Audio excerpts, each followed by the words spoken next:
Eh bien bonjour à tous et à toutes, c'est Bentech, j'espère que vous allez bien. Aujourd'hui on se retrouve sur une petite vidéo, donc aujourd'hui on va faire une config gamer à 2500 €. Donc je compte refaire deux configs gamer, donc une à 3000 et puis une à 3500 €, donc la config ultime un peu, entre guillemets.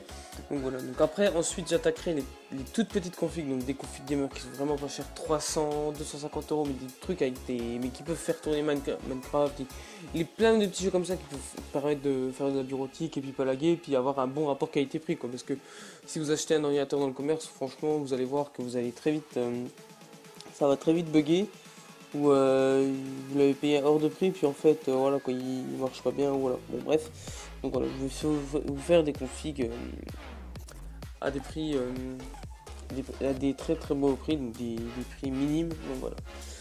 Donc avant que la vidéo commence, n'hésitez surtout pas à mettre un like à la vidéo si jamais ça vous plaît les configs gamers, donc je pense que comme ça me dit si je continue ou pas.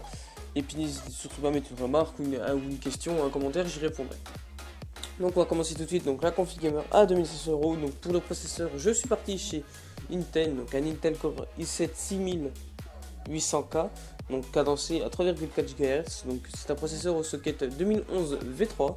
Donc c'est avec Hexacore, donc ça veut dire qu'il a 6 cœurs physiques. Et puis en tout il a 12 cœurs. 12 cœurs. Donc voilà. Il a 15 émo de cache. Et puis c'est un format, c'est un Intel de version Broadwell E. Donc voilà. Donc après les versions, il est au prix de 400 €. Voilà, j'arrondis 399,90 €. Donc après pour le support, donc en gros la carte mère, je suis parti chez MSI, donc la gamme donc des Gaming Pro Carbone, donc là c'est une X99A. Donc ces cartes mères Gaming Pro Carbone, je les adore, franchement elles sont très bien, elles tiennent bien le coup. Rapport qualité-prix, elles sont très bien, elles sont très belles aussi niveau LED, mais bon après ça fait toujours plus propre, ça fait toujours plus beau, une bonne carte mère, une belle carte mère avec des LED, tout ça.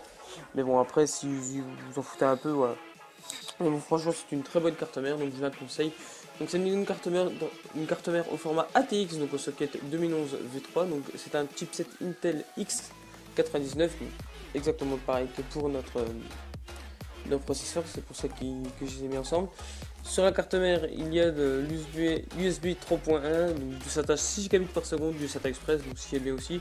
Il supporte le format de SSD M2 U2, et puis il y a des LED intégrés, donc pour son prix 339 €. Donc pour la RAM, je suis parti avec 16 Go, donc ça sert à rien d'en rajouter plus, pardon. Ça sert à rien d'en rajouter plus. 16 Go c'est suffisant, même voire 8 c'est très suffisant, mais pour une config gamer à ce prix là avec un gros processeur, tout ça, il vaut mieux mettre 16 Go, mais voilà, 32 Go ce sera inutile. Donc je suis parti chez Corsair Dominator Platinum 4x4 Go, donc cadencé à 3000 MHz, donc franchement ce qui est très ce qui est énorme, donc ce qui est vraiment bien. Donc en casse 15, donc c'est quand j'ai pris un kit en quad channel, donc en gros il y a 4 barrettes de RAM. Voilà, au prix de 259 €, quand on augmente des gigas, tout ça, ça commence à faire un certain prix au niveau de la RAM.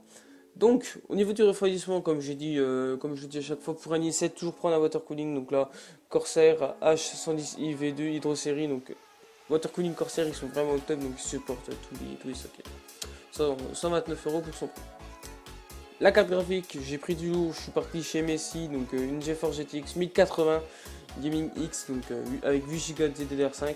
Donc voilà, donc c'est une carte mère PCI, carte graphique PCI Express Overclocké, refroidissement semi-passif, mode 0D bit avec backplate compatible avec réalité virtuelle. Pour son prix, 639 €, donc ce qui est assez raisonnable pour une 1080, alors qu'avant elles étaient 10 fois plus chères. Donc, vu que notre carte mère supporte les formats donc, de SSD M2, j'ai pris un SSD M2 qui est 10 fois plus rapide qu'un SSD 2.5, donc 2.5 pouces c'est très très bien. Donc j'ai pris un Samsung série 960 Evo, donc un 500 Go de SSD, donc c'est vraiment énorme au format M2, le type c'est un 2280. Donc la vitesse de lecture est de 3200 MO par seconde et la vitesse d'écriture est de 1080 MO par seconde, c'est une mémoire TLC 3D. Voilà, donc pour son prix 267 €. Donc les SSD c'est beaucoup plus cher que les SSD M2 sont plus chers que les SSD normales, et puis les SSD sont plus chers que les disques durs, donc les stockages bruts. Voilà. Donc là, nous sommes partis donc chez Seagate Barracuda 1 Tera, donc 46 euros, il n'y a rien à dire, c'est un disque dur normal. Donc pour le boîtier, après ça c'est les goûts et les couleurs, donc ça de chacun. Donc ça, moi j'ai pris un NZXT Source 340 blanc, donc un boîtier PC moyen tour, donc ATX, micro ATX, mini ATX, USB 3.0 avec fenêtre. C'est un très bon boîtier esthétique. Pour son prix de 79 euros, il saura faire l'affaire. Donc pour l'alimentation, je suis parti un peu trop haut. Donc j'ai pris un Corsair HX 850i, donc 850 watts.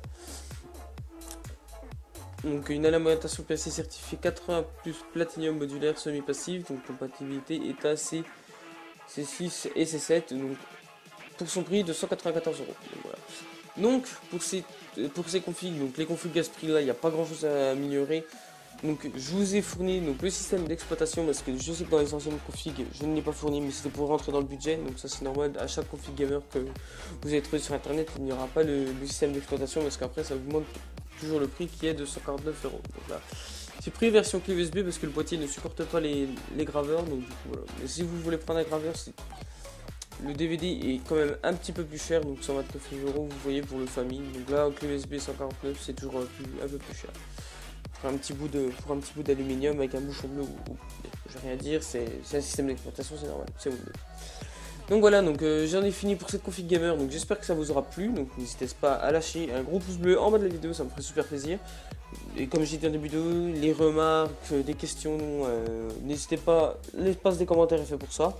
N'hésitez surtout pas à vous abonner et à activer la petite cloche, comme ça que vous pourrez savoir quand je sortirai une nouvelle vidéo. Donc là je pense reprendre les vidéos parce que j'ai eu 2-3 soucis avec mon logiciel de record. Donc voilà, donc là ça devrait aller. Donc c'était BenTech, moi je vous dis à la prochaine et bye bye.